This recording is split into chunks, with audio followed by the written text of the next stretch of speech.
My name's Emma. Jack and I have a son, Liam, who's 20 and off at college right now. We've been scrimping and saving for years to keep him there, cutting corners, skipping vacations, you name it, all so he could have a shot at something bigger. We live in the house my grandmother left us when she moved into a nursing home. It's large, comfy, but nothing fancy, just feels like home. Jack works at the local hardware store, and I manage the front desk at a doctor's office. We make do, living a no-frills kind of life, and that's just fine by us. It was a Thursday afternoon, sun hanging just right, made you think about calling it a day early. But then Jack's phone rang, cutting through any thoughts of an early weekend. I was chopping carrots, mind half on dinner, half on a list of bills that needed paying, when I heard him answer. Hello? Mom? Slow down, what's wrong? His face went white as he listened. I stopped what I was doing, towel in hand, watching him pace. He ended the call, looking shaken.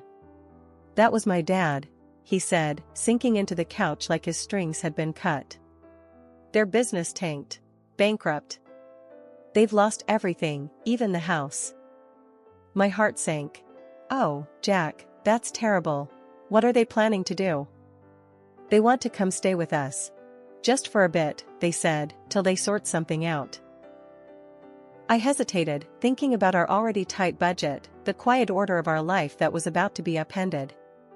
And what did you tell them? He rubbed his neck, a sure sign he was stressed. Told them I'd talk to you first. It's your house, Emma. Wouldn't just spring that on you without checking. Jack's parents, Frank and Helen, they weren't the easygoing type. High flyers, used to the good life, and our simple setup was miles from what they were accustomed to. You know how they are, Jack. This house, it ain't their style. I know. He looked uneasy. But they're my folks, Em. They're stuck. Thinking of all the times they'd visited, noses turned up at our modest living, it was clear they'd be like fish out of water here. But then, picturing them desperate enough to ask for help, my resolve softened. All right, they can come. But it's temporary, right? Just till they're back on their feet? He picked up his phone, dialed, and after a short, muffled exchange, Mom, Emma, and I talked it over. You can crash here for a bit. But just till you find a place, got it? We're not running a hotel. I couldn't hear what was said on the other end, but Jack's tight-lipped, yes, Mom, we're clear, gave me the gist. He hung up and exhaled long and hard. They're thankful, Em. They'll be here next week. Last week, Jack told his folks they could stay with us for a bit. And today, they were moving in. I watched from the porch as two huge trucks rolled up our driveway, and I swear, my heart sank. Jack was out there directing traffic like some parking lot attendant, trying to keep a smile plastered on his face. Frank was the first to barrel out of the car, a big grin on his face, clapping Jack on the back so hard you'd think he'd won the lottery and not just moved into his son's house. Emma, darling. Helen swept up to me, all perfumed and peppy, planting a kiss on my cheek that felt more like a branding iron. You're an angel for letting us invade like this. I forced a smile, my eyes darting to the mountain of stuff they were unloading. It's no problem, Helen. But, is this all of it? Oh, this is just the essentials. She waved a dismissive hand, as if the pile of furniture and boxes wasn't already swallowing our front yard. The rest we've put in storage. Essentials? I bit my tongue to keep from saying anything rash. If these were essentials, I dreaded to think what they'd left behind. Jack caught my eye, and I could tell he was thinking the same thing. Let's get this stuff inside then, Jack said, more to himself than anyone else. Frank and Helen directed the movers with the kind of authority you'd think they were moving into a palace, not our modest little home. The movers shuffled past, hauling in armchairs, countless boxes, and, would you believe it, a grandfather clock. Who needs a grandfather clock in their temporary home? Right there, boys, just set it all there, Frank directed, pointing at various spots around our living room, which was rapidly disappearing under a sea of their belongings. I pulled Jack aside while the movers took a breather. Jack, this is crazy. They've brought enough to furnish a whole house. Where are we going to put all this? Jack rubbed his temples. I know. I'll talk to them, okay? Let's just get through today. We retreated as the movers continued their work. The whole ground floor was turning into a replica of Frank and Helen's old house. Every corner filled, every space taken over. By the time the movers were done, our once cozy living room looked more like a storage unit. Dinner that night was a chaotic affair. We barely found the table under all the clutter. Frank and Helen seemed oblivious to the mess, chatting away about their journey here. Emma, you really should try this wine, Frank said, popping open a bottle of something French and probably more expensive than our entire grocery budget for the week. We're so grateful to you both, Helen chimed in, her voice sugary enough to give you cavities. It's just till we find our feet. Yeah, about that, Jack started, clearing his throat.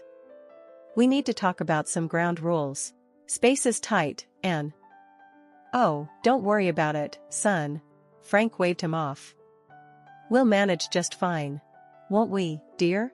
He smiled at Helen, who nodded enthusiastically. I looked around at our invaded space, the piles of boxes, the fancy ornaments, crowding out our simple decorations. Manage just fine? I wasn't so sure about that. Living with Frank and Helen had been an adjustment, to put it mildly. A few days have passed since they moved in, and just when I thought we'd settled into some kind of routine, the kitchen became the new battleground. It was a Tuesday evening, and I was fixing dinner like usual. Something simple and hearty, spaghetti with a homemade tomato sauce. I was stirring the pot when Helen waltzed into the kitchen, her nose wrinkling as if she'd just walked into a barn. What's that smell? She asked, her tone dripping with disdain. It's dinner, I replied, keeping my voice as steady as I could manage. Spaghetti night. Spaghetti? She scoffed, peering over my shoulder. Where's the meat? The fresh herbs? This is what you feed us? Jack, hearing the commotion, wandered in, drying his hands on a dish towel. What's the problem? His mom turned to him with a look that could curdle milk. The problem, Jack, is that we're expected to eat this.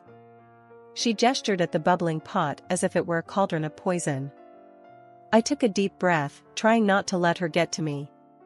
It's what we usually eat. We can't afford steaks and fancy meals every night. Jack stepped between us, his face set in hard lines.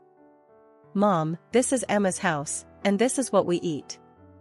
If you want something else, you're welcome to cook for yourselves. Oh, we will, Helen retorted, her eyes narrowing. And we expect you to provide the groceries we require. We're not used to living like this. I'd had enough. Look, I'm sorry you're used to different, but this is what we can manage. Our budget doesn't stretch to luxuries. Frank, who'd been silent up till then, chimed in, his voice booming. Then perhaps you need to reevaluate your budget, young lady. We're not animals to feed on scraps. Jack's jaw clenched. Dad, that's enough. We're doing the best we can. The room was thick with tension, everyone's shoulders up around their ears. Finally, Helen huffed. Fine. Tomorrow, we'll give you a list of what we eat. You can make sure it's here. The next day, true to her word, Helen handed me a list. Marbled beef, fresh seafood, organic this, imported that. I looked at the list, my heart sinking. That evening, we sat down with Frank and Helen, the list between us on the kitchen table. We expect proper meals, steaks from marbled beef or the finest fish, Frank declared, as if it was the most normal request in the world. Jack and I exchanged shocked looks. We can't swing that, he said, his voice firm but weary. That's just not in our budget.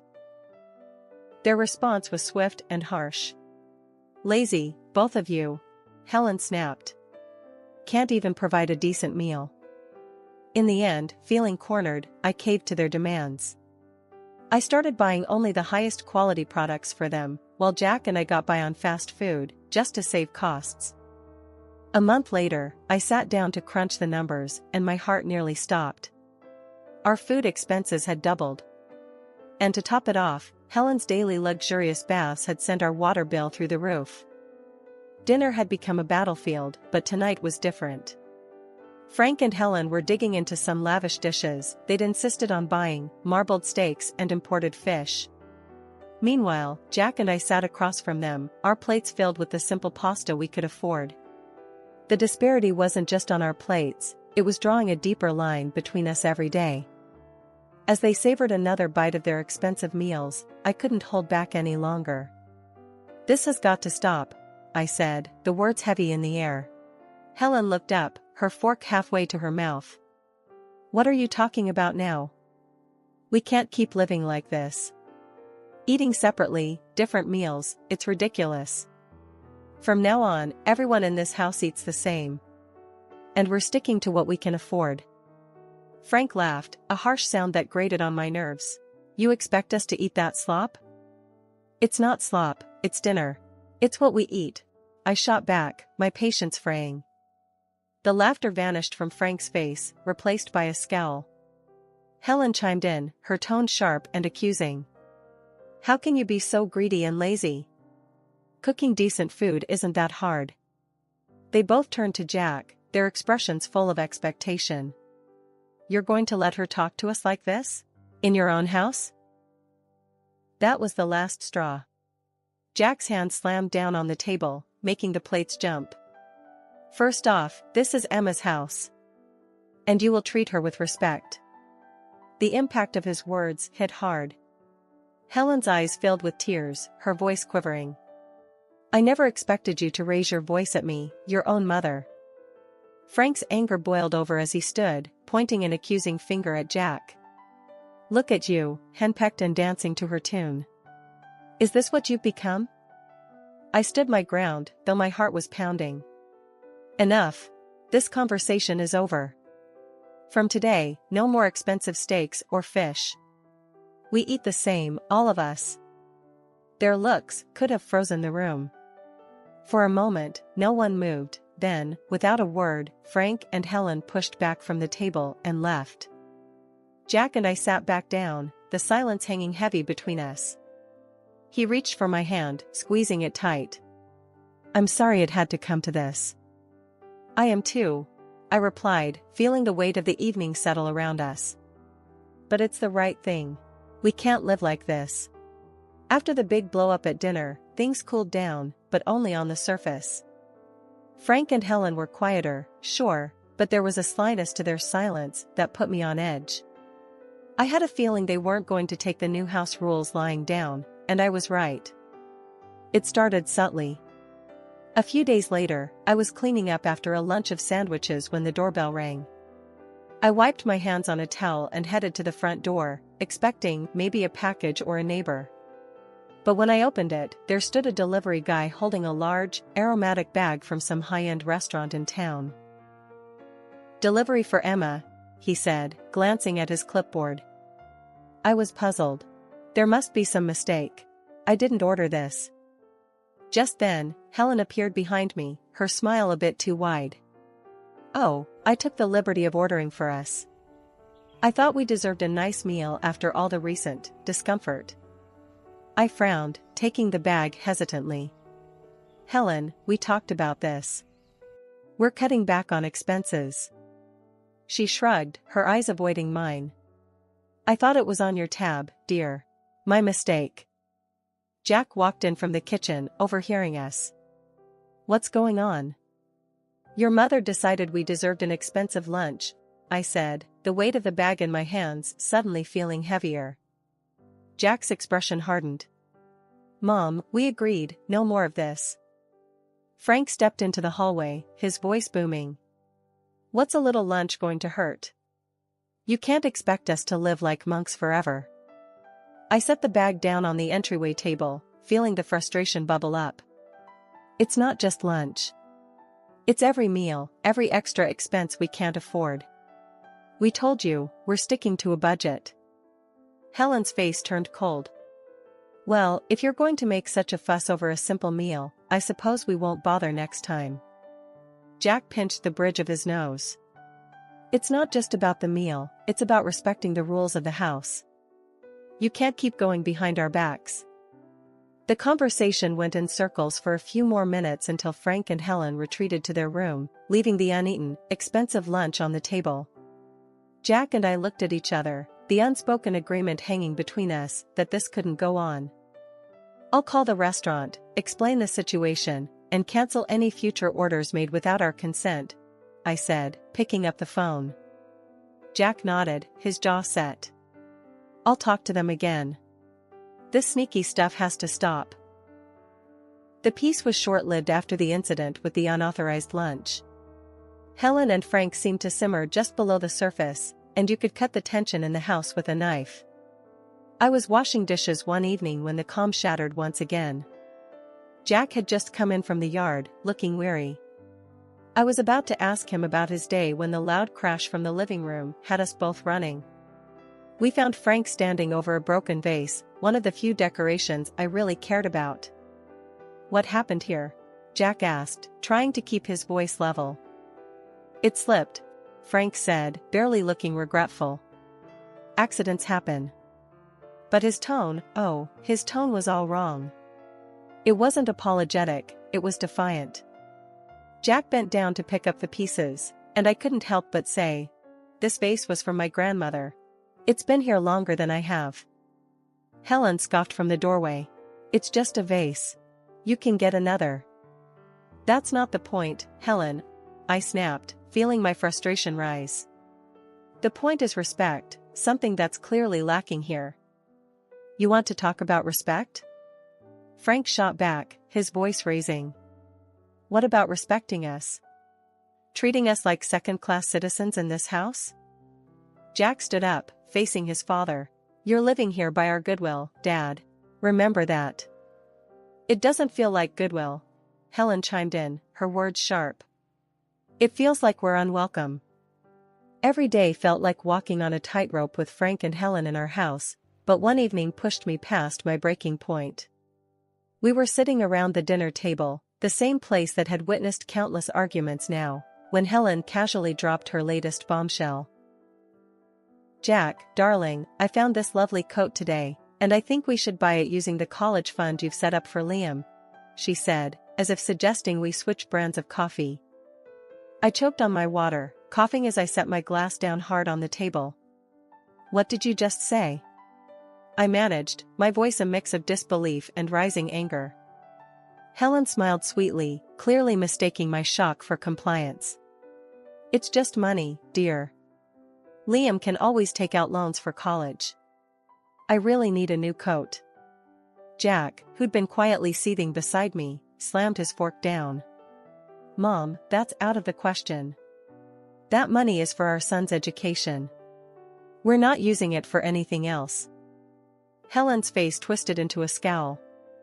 "How can you deny your own mother a simple request?"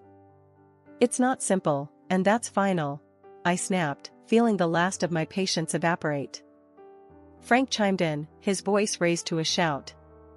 "You're both being unreasonable and cruel. We're your family." The threat came next, his voice cold and calculated. "Maybe the local press would be interested to know how you treat your family." "What about your bosses, huh? Would they like to know?" I felt a mix of fury and fear churn in my stomach, but I knew we couldn't cave. "Enough," I shouted back, standing up. "This is not how family treats each other. You two need to find another place to live. This isn't working." Helen burst into tears, playing the victim, while Frank continued to hurl accusations and threats. The dinner ended with them storming out of the room, leaving Jack and me in stunned silence. Once the house was quiet, I retreated to the bedroom and dialed my grandmother. She picked up after a few rings, her voice a comforting presence. "Grandma, it's Emma," I said, my voice thick with emotion. "What's wrong, dear?" she asked, her tone immediately alert. I poured out everything, the demands, the threats, the impossible situation with Helen and Frank. She listened without interrupting, her quiet hums a steady reassurance in the background. When I finished, there was a brief pause. Then, decisively, she said, "I'll come to stay with you for a couple of months." "Are you sure, Grandma?" What about the nursing home? I'm sure. It sounds like you need me there, and I'm not one to sit by when my family is in trouble, she declared, her voice resolute. When Grandma arrived, it was like a gust of fresh air swept through the house. She might have been older and moved a little slower, but her spirit was as fiery as ever. Frank and Helen were visibly put off by her sudden presence, their discomfort clear as day. I'll be staying on the ground floor, Grandma declared firmly the moment she rolled through the door, her suitcase following behind her like a loyal companion. I expect some things will need to be moved. Frank tried to mask his irritation with a forced smile. Of course, we'll make you comfortable. Won't we, Helen? Helen nodded stiffly, her eyes darting around, probably calculating what they'd need to shift or hide away. I couldn't help but feel a surge of relief. Finally, someone was putting them in their place. As soon as the movers finished rearranging the furniture to make room for Grandma, she called a family meeting in the living room. Now, I've heard quite a bit from Emma about what's been going on here, and I'm not pleased, she began, her tone stern, cutting through any pretense of pleasantries. Frank opened his mouth to protest, but Grandma raised her hand, silencing him. I'm not done. This house is still mine, technically. And while I've allowed Emma and Jack to live here without rent, that doesn't extend to you too. The blood drained from Helen's face. You want us to pay rent? She sputtered. Yes, I do. $4,000 a month, Grandma stated flatly. That's outrageous, Frank exclaimed, standing up from his chair. We can't afford that. Well, considering the costs you've been racking up here, I'd say you can afford to cut back on your luxuries, Grandma shot back. But we're family, Helen tried, her voice quivering slightly. Family doesn't exploit each other, Grandma countered. Since you've been enjoying a lifestyle beyond your means on my granddaughter's dime, I think it's only fair. Frank and Helen were at a loss for words, exchanging glances as if looking for an out, but finding none. And one more thing, Grandma continued. If you think the rent is too high, you're welcome to find somewhere else to live. Or, if you decide to stay, you'll provide me with daily assistance. I need help getting around, meals prepared, and someone to ensure I'm taken care of. Helen's mouth opened and closed like a fish out of water, her earlier bravado evaporated completely. Frank, who had always prided himself on his independence, looked like he'd been punched in the gut. Think it over, Grandma finished, her voice softening just a tad. I'll need your answer by tomorrow morning. As they retreated to their room, presumably to discuss their limited options, Grandma turned to us, her expression softening. Don't you worry, kids. We'll sort this mess out. The morning after Grandma laid down her new house rules, it was like someone had flipped a switch in Frank and Helen. I walked into the kitchen to find them packing their things, a pile of boxes already forming at the door. We've decided to move out, Frank announced, not looking up from the box he was sealing. We found a small apartment. We'll take our things and go. Helen was quieter, busily stuffing things into bags, her movements sharp and quick. It's for the best, she muttered, almost to herself, but loud enough for me to hear. The rest of the morning was a blur of activity. Boxes and furniture moved out the door. Jack helped, more out of a sense of duty than anything else. By mid-afternoon, their part of the house was eerily empty, the echo of their departure hanging in the air. Once they'd driven off, Grandma, who'd been watching quietly from her chair, gave me a knowing look. Well, that's that then. They'll be all right, you know. Sometimes a little hardship is needed to bring people back to earth. We found out later that they'd sold most of their belongings to cover the rent and their other debts.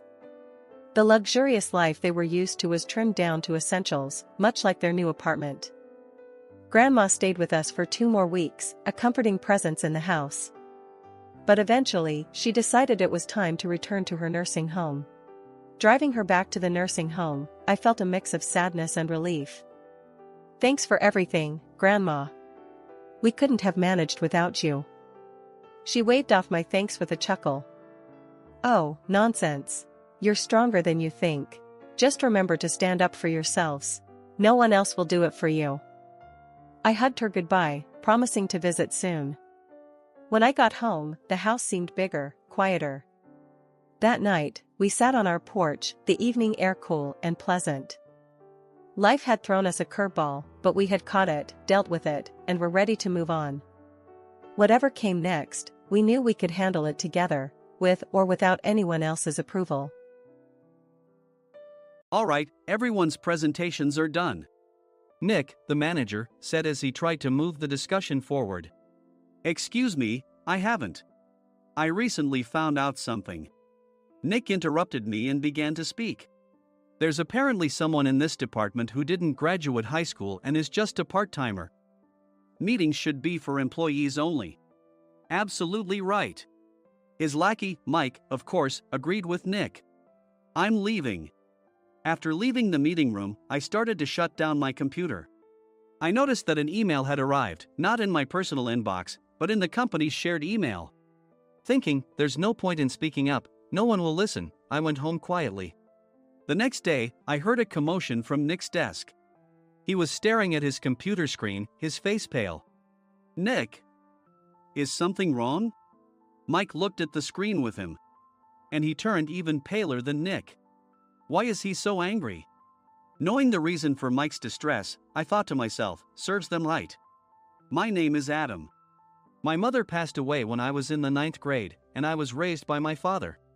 Well, you could hardly call it being raised. After my mother passed, my father changed. He drowned his sorrows in alcohol, and though he still went to work, he squandered our living expenses on horse racing. Because of that, I had to start working part-time as soon as I entered high school. Every month, I went to the convenience store with bills in hand that couldn't be auto-deducted from my father's account. Even though I endured it because I didn't want to be alone, I reached my limit in my second year of high school and dropped out. I found a live-in job at a distant inn. Thank you for everything. The day I left home, my father, still staring at the TV, spoke. Take care. That was our last conversation. Back then, 18 wasn't the age of majority, so I needed my father's permission to work, and I couldn't hide my place of employment. Yet, my father never visited me even once. I kept working just to survive, and before I knew it, I was 42. Years of hard work paid off, and I was transferred to the headquarters. I was thrilled to be recognized by the company, as I thought I'd be working in the field until retirement due to my lack of formal education. Listen up. Our work can change the future of our employees. Don't drag us down. On my first day after the transfer, Nick, dressed in an expensive suit, spoke sternly. There was a reason for this. Our inn was located in a prominent tourist destination, known so well that everyone in the state could sing its commercial jingle. At its peak, we had 5 locations within the state.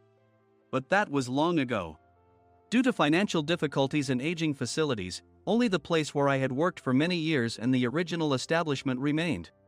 I was prepared to lose my job anytime, but now there was a glimmer of hope. With the rise of social media, the tourist area where the inn was located started gaining attention again. Depending on how hard the sales department, where I was transferred, worked, we could either thrive or be forced to give up this prime location to the new hotel chains continuously popping up. For Nick, who had switched careers from another industry to strengthen our sales, this was a battle he couldn't afford to lose. I understood why he had to be strict. I will do my best. Nick sneered at my enthusiastic declaration. Did you not hear what I said? I'm sorry. I thought I was listening carefully. Out of habit from years of customer service, I apologized reflexively, though I had no idea what had offended him. Someone was watching me with a smirk. In this department, there are those who are expected to excel and those who have been shoved here because they have nowhere else to go. You are the latter. It was Mike, the section chief. He's 7 years younger, at 35. But he was called to headquarters much earlier than I was and had been moving around within the headquarters ever since. I'm not jealous, but I can't accept that he's my boss. Graduating from a prestigious university, he has an unusually high pride and caused many problems as a newbie, making things very difficult for me when I was the front desk leader. When I found out Mike was transferred to the sales department a month before me, I was disheartened. Mike is right. With just a middle school diploma, there's not much you can do. Don't even think about achieving results. As if I didn't exist, Nick remarked, I'm thirsty. Mike eagerly ran to the coffee maker. It seems Mike is Nick's lackey. I regretted being happy about my transfer to headquarters, wishing I had stayed on site forever. Send a direct mail to every company on this list by the end of the day. Nick only assigned me tasks that even a new graduate could handle. What? There are over 1,000 companies. You want me to send to all of them by today? Yes, if you and your fellow misfits split the work, even those with nowhere else to go should finish by today. I glanced at the employees typing away expressionlessly. They were worn out from customer service, only thinking about leaving on time, or were women reassigned after having children. With zero motivation for work. Even Sam, a new graduate from the same university as Mike, who was supposed to be among the expected achievers, had no enthusiasm for the job. Having joined the company wanting to do customer service. I don't care what they say, I plan to quit anytime, he said. Only Nick and Mike were highly motivated, making all the decisions between the two of them. I originally only wanted to work at the inn to survive and had no particular attachment to this job. I swallowed my words, thinking I had no right to reprimand them. About a month after the transfer, Nick told us with a frustrated look. To commemorate the 50th anniversary, we've decided to create a plan exclusive for one group per day. Originally, Mike and I were supposed to come up with it, but our president, Mr. Thompson, insists on hearing everyone's opinions. So, you all get a chance. As Nick explained, Mike began handing out prints. Make sure not to embarrass Nick. If your ideas are half-baked, you'll have to redo them. It seemed that they had printed his handwritten notes by Mr. Thompson, which included several questions and a section for free responses. It made sense why Nick had to seek our input, given that all responses had to be submitted to Mr. Thompson. We were given a week to think about it, and a meeting was scheduled to compile our ideas. My plan is to let guests enjoy both the old and modern America. Nick began the presentations. Guests would watch a master confectioner at a nearby traditional sweet shop make sweets in front of them. The welcome drink would be premium tea in a bottle. Nick's plan was certainly attractive. After his presentation, Nick called on us to present in the order we were seated. Just as I stood up for my turn. All right, everyone's presentations are done. Excuse me, I haven't. I recently found out something. Nick interrupted me. There's someone in this department who didn't graduate high school and is just a part-timer. He was likely talking about me. I joined the company as a part-timer and was made a full-time employee when I turned 20. That was 20 years ago, so Nick and Mike probably had no chance to know until recently. Meetings should be for employees only. Absolutely right. After that, Nick kept creating opportunities to solicit everyone's opinions, purposefully excluding me from speaking. The meeting unexpectedly heated up and went past the scheduled end time. A few people asked to leave, and the discussion continued with the remaining few. Still here? Normally, you'd leave in that situation. Though I had no attachment to the job initially, hearing kind words from customers made me want to make them happier. For someone like me, with nowhere to go, the inn was my home and customer service was my life. I felt pathetic about my current self. I'm leaving. I left the conference room and started shutting down my computer. I noticed an email had arrived, not in my personal inbox, but in the company's shared email. Thinking no one would listen to what I had to say anyway, I quietly went home. The next day, while preparing the DM as instructed, I heard a commotion from Nick's desk. In his haste to stand up, he hit his knee on the desk. He stared at his computer screen, his face pale. Nick! What's wrong? Mike, thinking he should be the first to rush over, approached Nick while still wearing his coat. He peered at the screen with Nick. And he turned even paler than Nick. Why is he so angry? Who is responsible for this company? Nick, more irritated than ever, asked, and Mike answered without checking. Probably Sam. Sam wasn't there because he was attending a morning training session for new hires. Nick gave up on getting angry and returned his gaze to the screen. They were looking at an email that arrived right after the end of the working day yesterday. Apparently, no one, including me, had checked it before leaving. The email was from a large company that used us for their annual employee trips. The president and executives of that company also frequently used our services personally. President of the company, Mr. Mason himself had declared that neither he nor his company would ever use our services again. Well, some companies cancel their employee trips or stop using our services due to financial struggles. Let's just move on. Mike kept wiping the sweat from his forehead with a handkerchief. Knowing why Mike was so agitated, I quietly watched their interaction. Do you know how much revenue we get from that company? We can find other guests to fill the rooms, but we'll lose the banquet costs, gift shop revenue, rental car fees, and more. Moreover, the gifts were supposed to be prepared by the traditional confectionery shop involved in Nick's proposed plan. If it's known that we incurred such a huge loss at this critical time, Nick's position in the company would be jeopardized. Nick took a deep breath, seemingly trying to calm himself. All right, Mike. Go to New York right now and apologize to Mr. Mason. What? You're coming with me, right? I have urgent work to do.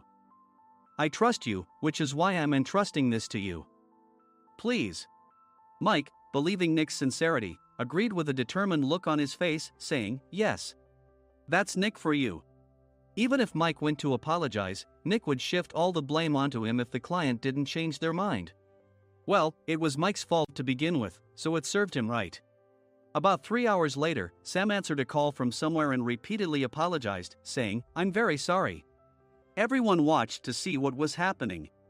After ending the call, he informed Nick with a weary tone. When Mike arrived at the client's company, he only made things worse, further infuriating Mr. Mason. He was demanding, get his boss here immediately. It was no wonder Sam was exhausted, dealing with such a call right after returning from training. What is that idiot doing? All right, Adam, you're coming with me. If sacrificing Mike didn't work, then I must be next. Normally, I'd want to refuse at all costs, but I saw an opportunity in this situation. If I can be of assistance, I'd be happy to join you. I obediently followed Nick, and we flew to New York. When we introduced ourselves at the reception, it became clear how serious the situation was, as the receptionist personally escorted us to the president's office. Angry voices leaked through the door, making both Nick and me uneasy. Excuse me. I'm Nick, the supervisor. I understand my subordinate has caused you trouble, and I deeply apologize. Nick, with his experience in the corporate world, knew enough to offer an apology before excuses. However, his customer service skills left much to be desired. I sighed as I saw Mike trembling like a small dog in the corner of the room. What kind of training are you giving your subordinates? Mr. Mason glared at Nick with a red face. The intensity of his gaze made even Nick take a step back. Regrettably, I joined this company only 2 years ago and was unaware of Mike's issues. I should have identified his shortcomings sooner. Indeed. I should have realized sooner. No sensible person would come to apologize and then give a lengthy presentation on the drawbacks of not using their in. Nick froze, his mouth slightly open. Suspecting the worst, I picked up the documents that had fallen to the floor. It seemed Mike hastily prepared these documents on the plane, listing the disadvantages. Disadvantage 1: if you change the venue for the company trip, employees might suspect it's for cost-cutting reasons, leading to a negative impression. Reading it aloud half-jokingly, Nick snatched the papers from my hand and checked the contents with a furious expression. Among the stack of documents was a receipt from a nearby convenience store's copy machine. I felt a pang of dread, hoping he hadn't shown the receipt as well. What do you think he said when I asked what kind of nerve he had to do this? I'm very sorry. Faced with the dire situation, Nick must have thought there was nothing left to do but apologize. In a voice smaller than I'd ever heard from him, he uttered words of apology. He said, I'm a Harvard graduate. I don't believe I said anything wrong. Mike!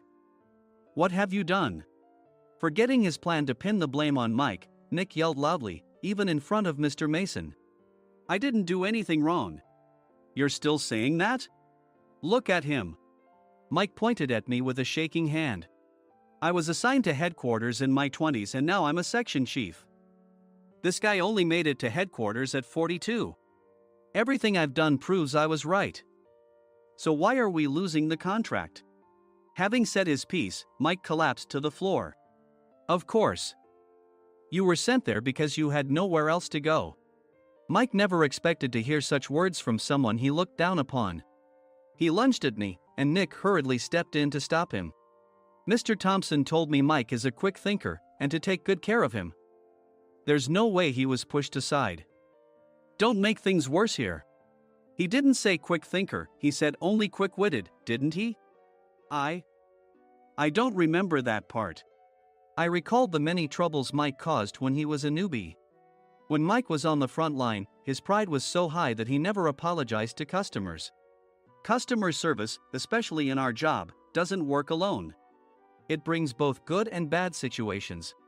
If the front staff or housekeepers made mistakes, or the cleaning company didn't properly clean a room, one had to apologize to the customers regardless of personal fault. Mike, in such situations, would never apologize, insisting he wasn't at fault. This often angered customers, and as the front desk leader, I frequently had to apologize on his behalf. He caused complaints and disrupted operations, which is why he was quickly moved to headquarters. In departments where he didn't interact directly with customers, his quick thinking was beneficial and things went well. But it seemed his flaws were starting to show. Corporate reservations are supposed to be entered into the system by the sales representative. But a quick check yesterday revealed that more than 10 items were missing from the client's reservation. The handover document clearly stated what needed to be prepared. Why didn't you enter it into the system? Why do we have to give them special treatment? Filling rooms near the banquet hall, setting up all the food in advance. Specifying the brand of wine, they're too demanding. No wonder he always angered customers, I thought, feeling a headache coming on. Grouping them in rooms near the banquet hall is for our benefit too. It makes it easier for the staff to set up beds and serve breakfast since everyone's schedule is synchronized. As for the other requests, Mr. Mason suggested them to lighten our load. I didn't know that. Nick finally seemed to realize that Mike was the one who had angered the client. What did you say to them? I just told them we wouldn't give them special treatment anymore. We shouldn't waste effort on things that don't bring in money. I was utterly exasperated at his lack of understanding of customer service. Of course, we shouldn't comply with unreasonable demands. But carrying over successful practices from past stays makes customers feel remembered and enhances their experience. Good memories encourage repeat visits. That's part of our job. I looked down at Mike, who was sitting on the floor. In our job, nothing is a waste. Mr. Thompson likely moved you to the sales department, hoping you'd finally understand this. How do you think he feels now that you failed to meet his expectations? Mike, tears in his eyes, fled the president's office. I was amazed he still hadn't apologized. You have it tough, Adam. It's okay, we're all employees of the same company. I deeply apologize for this disrespectful incident. Especially after all the care you've shown us.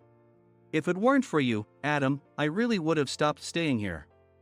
When I heard you were moving to the sales department, I was willing to reconsider if you handled it. Seeing us talk so amicably, Nick's face contorted. Do you two know each other? Adam's service is excellent. I always requested him specifically.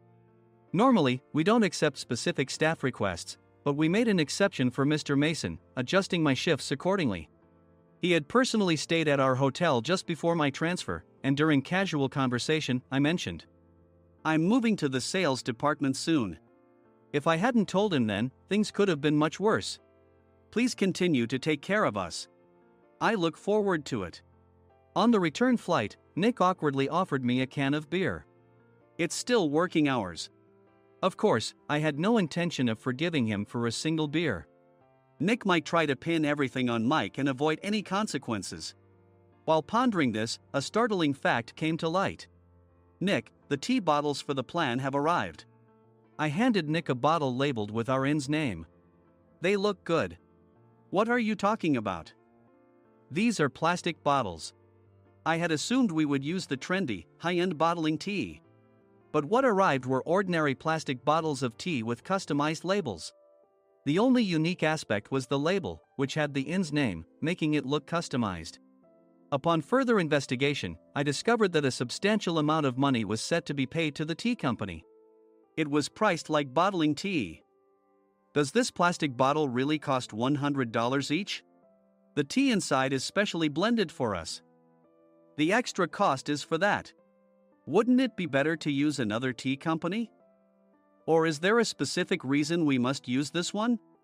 As Nick continued to make excuses, I showed him a printed email.